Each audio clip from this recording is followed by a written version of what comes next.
Assalamualaikum warahmatullahi wabarakatuh. Bagaimana kabarnya? Semoga selalu sehat dan tetap semangat, pasti dong.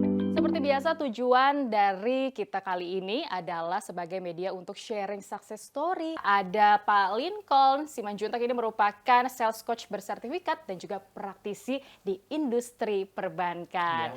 Oke, supaya kita bisa lebih mengenal lagi nih, siapakah Pak Lincoln ini? Kita lihat videonya. Pak Lincoln Krismala Simanjuntak, SEMM, CWM dan juga LCPC ini merupakan sales coach, leadership coach dan juga performance coach, wealth management and financial planning, juga business and product development. Selain itu juga merupakan strategic planning dan service excellence. Kita langsung tanya aja nih kepada Pak Lincoln. Memang dari sisi sales coach, hal apa saja nih yang harus dilakukan ketika kita ditempatkan di tempat baru agar tetap performanya itu bagus gitu loh. Apalagi seperti tadi misalnya tantangan baru, teman-teman baru dan juga karakter yang berbeda-beda. Apa yang harus dilakukan? Iya, jadi kalau orang baru masuk ya sales gitu ya, suasananya pasti beda banget tuh Mbak Dina. Nah ketika sales masuk ke dalam suatu lingkungan yang baru, yang pertama kali harus dia perhatikan adalah bagaimana dia bisa memapping teritori bisnisnya. Gitu, jadi nah itu dia. Jadi ketika dia sudah masuk ke dalam lingkungan yang baru di cabang tersebut, dia harus melihat siapa sih pemain besar yang ada di dalam lingkungannya bisnisnya dia. Nah siapa pemainnya, lalu kemudian bisnisnya tuh ada di mana ada peluang-peluang besar. Nah itu yang harus dia cari lebih dulu. Jadi hari pertama nggak langsung duduk, tapi lirik kanan kiri nggak dulu boleh, ya. nggak Seperti boleh di banget. video ya, nggak boleh diem gitu. Hari kan. pertama boleh duduk dulu, lirik kanan kiri, Betul. apa yang kita bisa sasar nih kira-kira ya Pak ya. Jadi cari sasarannya dulu gitu loh Mbak Dina. Nah ini yang penting banget gitu. Kalau duduk langsung mah ya udah. Iya, Sebentar nanti- lagi paling ditelepon direksi.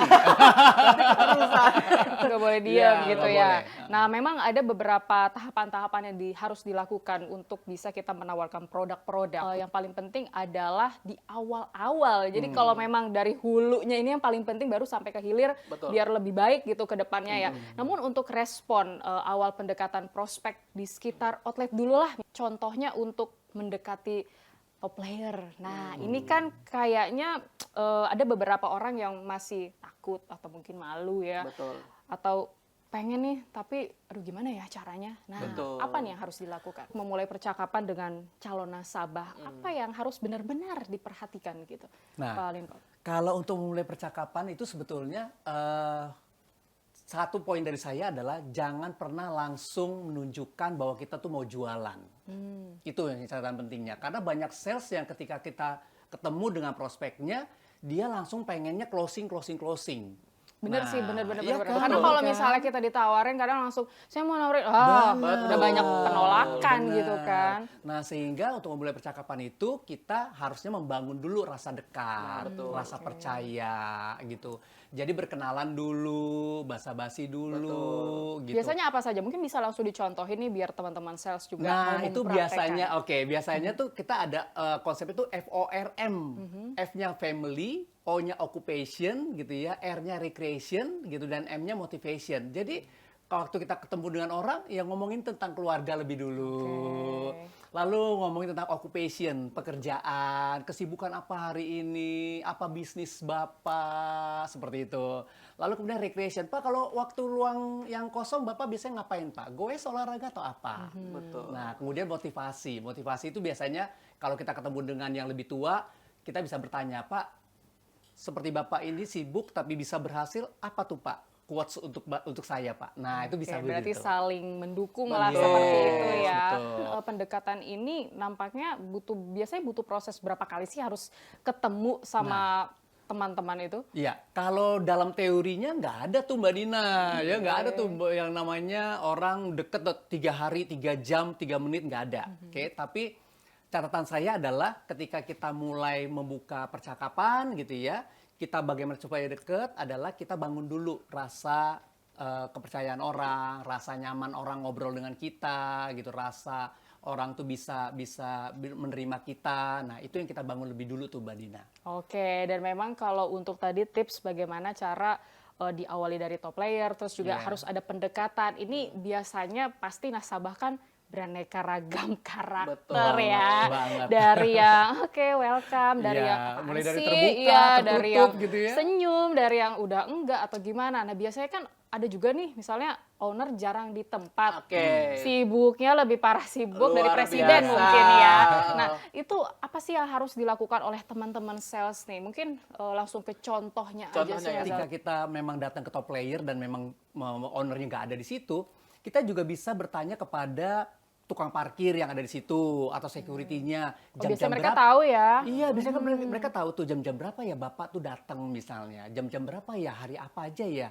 Nah, itu bisa menjadi patokan kita gitu. Jadi ketika kita nggak ada orangnya, ya sudah, tanyakan aja pada tukang parkir atau security yang menjaga di situ. Karena mereka biasanya tahu tuh jam-jam datangnya. Oke, dan memang tidak hanya harus langsung ke ownernya saja loh, tapi juga dari karyawannya ataupun orang-orang sekitar yang ada di Sekitar, lingkungannya yang biasanya tahu habitnya si owner Benar, ini ya. benar Nah, banget. tapi yang paling penting juga adalah ini yang mungkin dikeluh kesahkan oleh teman-teman sales atau BTNers gitu yang sudah menyaksikan. Biasanya tips-tips juga nih Pak Lincoln untuk menghadapi penolakan dari nasabah. Kita udah nungguin berjam-jam, kita udah ngikutin alurnya, tapi Benar. ternyata ujungnya ditolak lagi nih. Aduh, harus apa lagi yang Benar. dilakukan? Biasanya apa Pak Oke. Lincoln?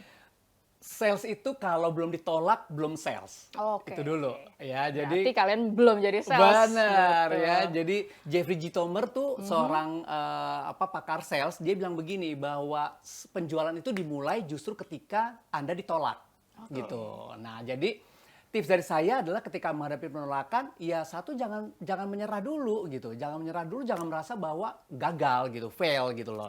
Ya. Yang kedua adalah ya udah tarik bibirnya 5 cm, senyum Seperti kita. dan angkat dong alisnya jadi seperti gini.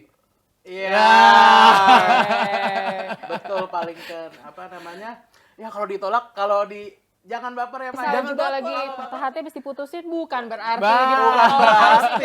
Galau ya. Iya. Saya tuh suka bilang begini ke teman-teman sales, kalau kamu ditolak dengan cara A, ingat loh masih ada cara B sampai Z. Betul. Boleh contohin juga dong biar BTNers ini juga, Pak, biasanya kan saya udah pakai nih cara yang A, kayaknya harus cara yang B, cara yang C, apalagi nih sampai Z yang mungkin juga biar terus diingat nih oleh Iya, para sales. jadi misalnya ya Mbak Dina, misalnya kita ditolak dalam kita nggak boleh ketemu gitu ya, nggak boleh ketemu sama si ownernya gitu ya. Biasanya kan oleh sekretaris, oleh security misalnya gitu ya.